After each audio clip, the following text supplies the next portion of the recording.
Thanks for checking out the Brad and John Show podcast. This segment of the show is brought to you by John Combest's book, Stalking, Harassment, Internet Trolling, A Guide to Recovering and Rebuilding After Online Attacks. It's a great reference if you've ever been the unfortunate target of a social media attack. It's available on Amazon. Just search John Combest. That's C-O-M-B-E-S-T, John Combest, and the book will show up in your search results. Now it's time for another segment of the Brad and John Show. Can you handle it? It's me, Egbert, once again. I'm the new owner of this station. I went out and hired the best talk radio consultant, Jeff Allen from News Talk STL, and told him to hire the worst talent he could find. Jeff did exactly as I told him. Ladies and gentlemen, here are Brad and John. It is us, and it is, he said, the BJ Show. BJShow.co is our web address. You can check out stuff. Typically, if you want to listen to the show, I get it up within about half an hour after we finish the show. So by 8:30, if you go to bjshow.co, you can find out all the links. And then John goes in and cleans up all my messes. And by 9 o'clock, everything's really in good shape, right? So, Brad, you're saying it takes you about 30 minutes to get it up? On a good day. I'm an old guy. Remember, I'm 88. Okay. That's true. Hey, let me interrupt real quick. Somebody who I will not identify texted me last night. You know what they said? That this is our 100th show? They did not. They said, is Brad really 88 years old? Did they really? Yeah, they really did. And I said no. Brad, what was that about the number 100? What are you talking about there? 100th show. Oh, it is? Yes. Oh, that's right. Now, according to you, Red Circle thinks we've done 17,452 episodes. But you're right, Brad. In fact, every day if folks go to Instagram, they can see the number of the episode. And yesterday was 99, and today is episode 100. Today's yes, 100. Brad. Okay, John, I'm going to ask a rhetorical question, which I already know the answer to as far as my opinion is concerned. But I'm going to read you a story, which I saw the other day. And by the way, don't let me also, what did I tell you not let me forget about? We already cover that? Oh, Klondike Park. Klondike Park. By the way, I went down to Klondike. I went down to Washmo yesterday. I was in St. Charles County, so I took 94 down. And on the way down, I thought to myself, you know what? I'm going to take a quick spin through Klondike Park and count all the many people who are in Klondike Park. And you know what the problem with that was? What's that? There was nobody in Klondike Park. It was no way. Get out of town. It was absolutely positively empty. So not even John Lamping walking his dog. There was nobody there. Once again, I don't mean to sound like I'm going against Steve Ellman, who I have a lot of respect for, but my beef is the fact that all these people say, we got to have these parks. Now, Forest Park, I get, because a lot of people go to Forest Park, but Klondike Park, nobody ever goes there. It's like, my theory, I have a new theory on this, Brad, is that you are trying to, what's the word I'm looking for? You're trying to smear the reputation of Klondike Park because you actually want to purchase it yourself from Steve Ellman. And you think that every time you mention it, you could bring the price down by like another 10 grand or so. Besmirch is the word I'm looking for. Yeah. You want to besmirch the reputation of Klondike Park so that you can buy it at a fire sale price, Brad. You caught me, John, and I want to put up a tower down there, but that's a whole nother story. Okay, let me read you this article. California sues Beach City over voter ID law backed by majority of residents. Okay, this is in the city of Huntington Beach, if you know where that's at, on the south side of the LA Metro. Nice area? Yeah, very nice area. Matter of fact, I believe that's in Orange County, if I'm not mistaken, which is typically a Republican bastion among the LA area, which is decidedly democratic. And I believe Orange County has the reputation of not being 100%, or not 100%, but majority Republican, but very close to being that. Okay, Huntington Beach put a ID amendment on their ballot last month, and the majority of the residents signed off on it. Says, yes, we want that. Now, the state attorney general, Rob Bonta, and California Secretary of State Shirley Weber, they're challenging Huntington Beach's voter ID law, which they call Measure A, which amends the city charter to allow voter ID requirements by 2026. In their lawsuit, Bonta and Weber argued the city's voter ID law, quote, unlawfully conflicts and is preempted by state law. Now, explain to me, as a person who is out and about on a daily basis, and almost on a daily basis, I am asked to show a photo ID. Yeah. Why is it that and I guess there's the other side of the equation. Most of the time when you hear the complaints, and right here in the state of Missouri, you hear the complaints about, well, voter ID disenfranchises the poor people and the minorities. Now, are they saying that the poor people are so poor they can't get a free ID? Yeah, and they're saying they're stupid, Brad. They said they don't have the intellectual capacity to go get a free ID. John, you have said it in a very blunt way. What I'm thinking all along, it's like, okay, these people are so, whatever. I mean, dysfunctional that they can't get a a free ID. I remember this very well. I can't remember the name of the person. She was a state rep. When I was doing, this is going back, 2-3 years ago, when I was driving to Raytown, Missouri to get my COVID shots because I had to drive. And if you know where Raytown is to the point where if I've driven a little bit further west, I would have been in Kansas. Raytown is a suburb on the south side of Kansas City. I can't remember. I don't think it's in Jackson County. I think what's the county just south of? It might be Clay County. Okay, I think it's in a county just south of Jackson. And like when I said if you look at the map, if you look at Raytown, you go a little bit further west, you're in Kansas. Okay, that's where I had to drive to get my COVID shots. Okay. And I can't remember if it was my first COVID shot or my second COVID shot. On the way back, I'm listening to the Eagle out of Columbia, Jefferson City, and it's one of the state reps who was on the air talking about this very thing. That, as a matter of fact, she might have been with the Secretary of State's office or somebody, one of those people. And she said, if you have a problem with getting a voter ID or with getting a picture ID, they will do all the research for you. In other words, whatever documents you need, they'll get them for you, no charge. So in other words, all you got to do is, now, once again, are we saying that these people that don't have photo IDs don't have a phone?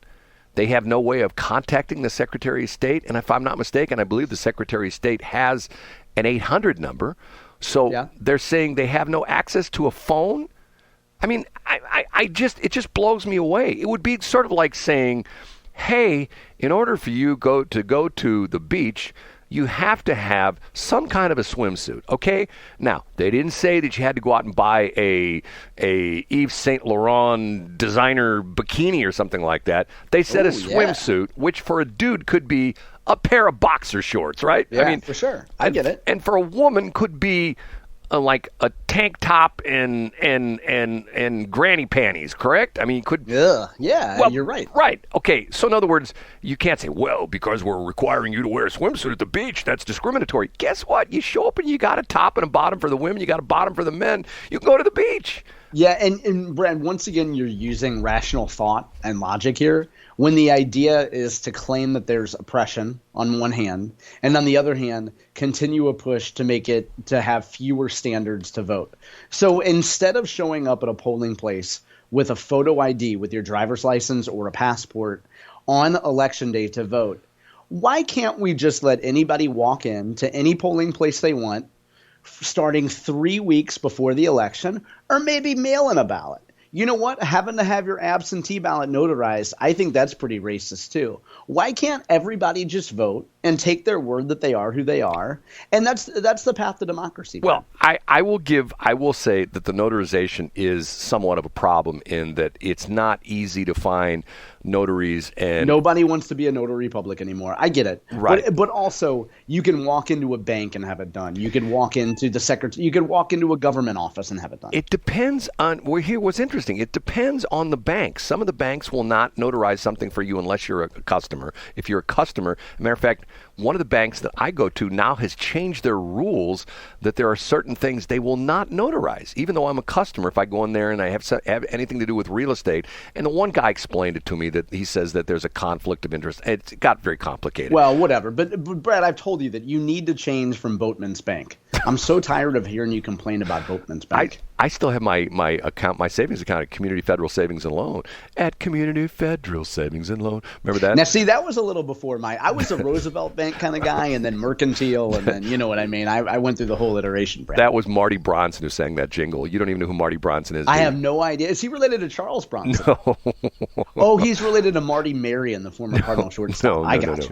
No, okay. Anyway, I got us off track, but you were talking about voter ID, Brad. I don't see. Once again, Who was the guy? I got a mental, just like I can't remember the lady, the name of the lady who was in, the movie even escapes me. A Pretty Woman. What's her name? Julia Roberts. Julia Roberts. I have a blank spot. There's a part in my brain, and there's a lot of parts of my brain like this, that there's like these dead neurons, whatever, up there, or whatever's left. That's what happens when you get 2 COVID shots, Brad. Right, you get all the dead neurons. You think I was putting that in my bloodstream? Get out of here. I hear you.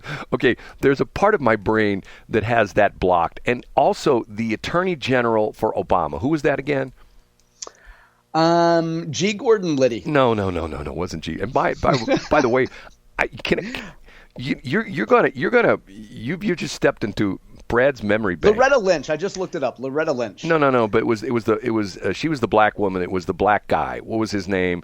Eric Holder. Eric Holder. Yeah. Remember, Okay. He was big on you had to have a voter ID. The voter ID was discriminatory in the whole bit. Yeah, but yet, of course it is. But one of the the Republican talk show hosts, one of the conservative talk show hosts, pointed up the fact that if you go to the Department of Justice building in D.C., you can't get in without a voter ID, without a picture ID. You have to have a picture ID to get in. Which is like, okay, talking about out of both sides of your mouth. Okay, G. Gordon Liddy. Can I tell you a weird story about G. Gordon Liddy? Oh, absolutely. I love G. Gordon Liddy stories. I met G. Gordon Liddy years ago.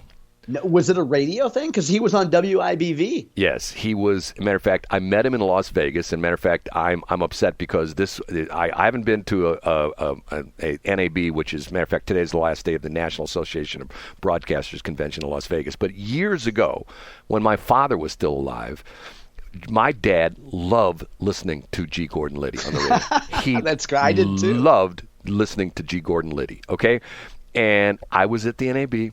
And G. Gordon Liddy was broadcasting live, and he was in a commercial break, and he had pictures. And I walked up to him, and I said, my father is a combat veteran of World War II. And at that time, I didn't realize, but I think at that time, my dad was still in the Army, believe it or not, crazy things, because we found out after my dad passed away that he didn't retire from the Army till he was 62. He was in the Army from 22 until 62. So G. Gordon Liddy looks at me, and he says, "What's your father's name?" I said, "Captain Leroy Hildebrand." So he grabs his Sharpie, and on his picture writes a very nice, like, half paragraph to my father about thanking my father for his service during World War II, and signs it G. Gordon Liddy. And I thought to myself, my God, I've got something that my dad's going to just do cartwheels over. And my dad was not a very emotional guy. So I'm in the convention center, and I think to myself, my luck, I'm going to lose this stupid picture. It's going to be in my suitcase or something like that. So I went to a little office center in the convention center, and I FedExed it to my dad. I went and bought, a FedEx. Wow, yeah. Next got day, the insurance on it. Right, next day air envelope and FedEx that to him. So I get home, and my dad calls me, and he goes, "What the hell did you FedEx me?" Because he didn't open it. I go, "Just open it, Dad." He never opened it. And he looks at it and he goes, "Oh, my God, you met him?" I go, "Yes." And I told him about your history in World War II and the whole bit, what you did. And he looks at the inscription. He goes, "Oh my God!" And he was like taken aback by the fact that I had a G. Gordon Liddy. If you know, and a lot of people, this is like inside baseball. Most people have no idea who G. Gordon Liddy was, but G. Gordon Liddy was this very interesting character that was one of the players in the Watergate break-ins, the Richard Nixon impeachment, and the whole deal. He was one of the guys. And if you go back and read the history of G. Gordon Liddy, he has this very impressive career. I mean, oh, yeah. And what was interesting about it was he ended up with his own, I think he had a TV talk show for a while too, but he was one of these guys that did bizarre stuff. Like, did you ever see him where he did with the cigarette lighters? You know the cigarette lighter story? No, I don't. What would he do? Oh, he would burn his skin. He would take a cigarette lighter. Yeah, and put his hand in it, right? And like one of the Bics, you flick your Bic, he'd flick this Bic and put it up to his hand, like in the palm of his hand, and just, the thing would just burn away in his hand. He didn't move. No reaction or anything like that. And he talked about the fact that he had learned to essentially control his brain, and he could control his emotions, and he control his physical emotions that most people could not. And he learned that in jail, and that was part of his. He has an autobiography called Will, which I read when I was in high school. It was one of my favorite books when I was in high school, and it was because he went. For folks who don't know, he went to prison. He wouldn't snitch on President Nixon when other people were turncoats. When John Dean and was it John? It was John Dean, right? The president's attorney. All the dudes. Yeah, right. Yeah. So a lot of those guys sold out President Nixon, and G. Gordon Liddy wouldn't. And he went to jail, and his book Will is a little bit about building the human will and what he learned in prison and how he made his brain as tough as his body and vice versa. So yeah, I mean a lot of that stuff he learned when he was in the clink. Yeah, fascinating guy. Okay, what was the thing you were supposed to remind me of, which I keep forgetting about? Klondike Park. Oh, I talked about Klondike Park already, so I'll scratch it off the list. Okay, we're into the final couple minutes. We did not talk about this yesterday, but Monday, all the shutdowns, the San Francisco Bay Bridge, and all the people. Do we have much of that here in St. Louis, where the anti-Israeli protesters were? No, I didn't see any of that. They certainly weren't shutting down things like they did in Chicago. I think was it O'Hare, where the highway was shut down. Brad? Yeah. And the San Francisco Bay Bridge, once again, here's what I don't understand, okay?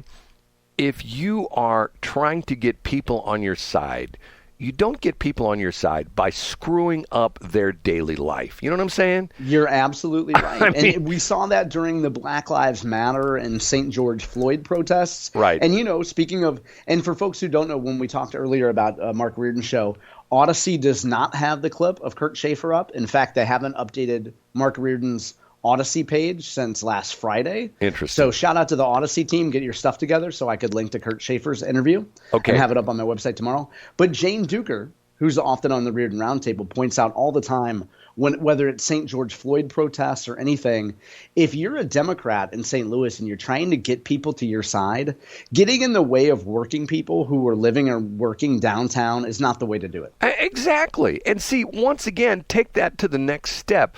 The next step is there's a video. I don't know if you've seen this before. I believe it's coming again. Isn't Coachella going on right now?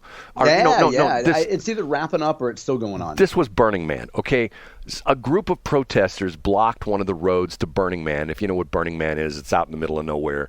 They blocked one of the roads, and one of the I don't know if he was a park ranger or a county sheriff's deputy. Have you ever seen this where he plows his pickup truck into their barricade? No, I haven't seen this. Oh my God! And once again, these people they've chained themselves to. They took like a flatbed trailer and they turned it sideways in the road, and they chained themselves to the flatbed trailer.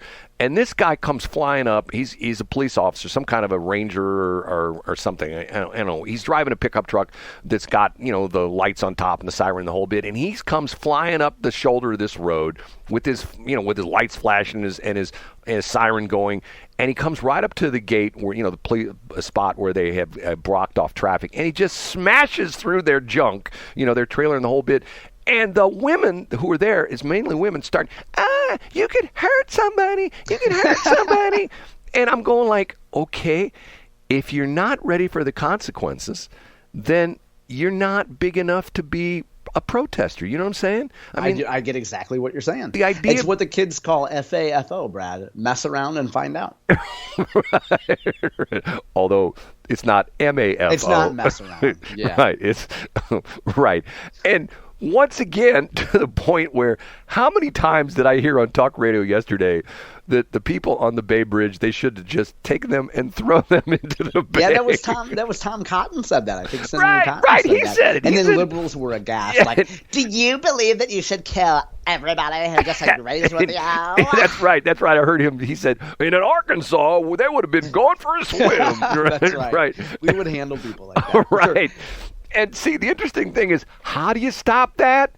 That's what you do just once, and then the protesters are going to go like, people are going like, you got to make an example of them, Brad. But see, once again, I get the fact that it's in our sort of in our fabric of our country that we could have. But I think the term is peaceful demonstration. Now, these people may say... And that's not blocking traffic. That's not causing a public safety emergency. Exactly. What happens if an ambulance has to get there, Brad? There's been instances like that here in the St. Louis area where, matter of fact, if I'm not mistaken, one of the guys was a courier for one of these transplant agencies and had like a transplant organ that he was trying to get somewhere. And I'm going like, okay, once again, somebody could die from this. And you look at like essentially in the central corridor along Highway 40. I mean, how many times have you been on Highway 40 going eastbound or even going westbound, and the ambulances are flying by you going eastbound because they're going down to Barnes? They're going to the... You're exactly right, Brad. They're going down, or even 170, south of 170. All the time they're coming south on 170, and then they turn east on 40 to go to the Barnes complex because, these are the, and not only that, and one of my friends, matter of fact, when I used to fly out of the airport, one of the things I used to see all the time was on the north side of the airport where you had the private jets. That's where they would fly in like the donor organs on special things, and also they would fly in some of the kids who were like in terrible shape.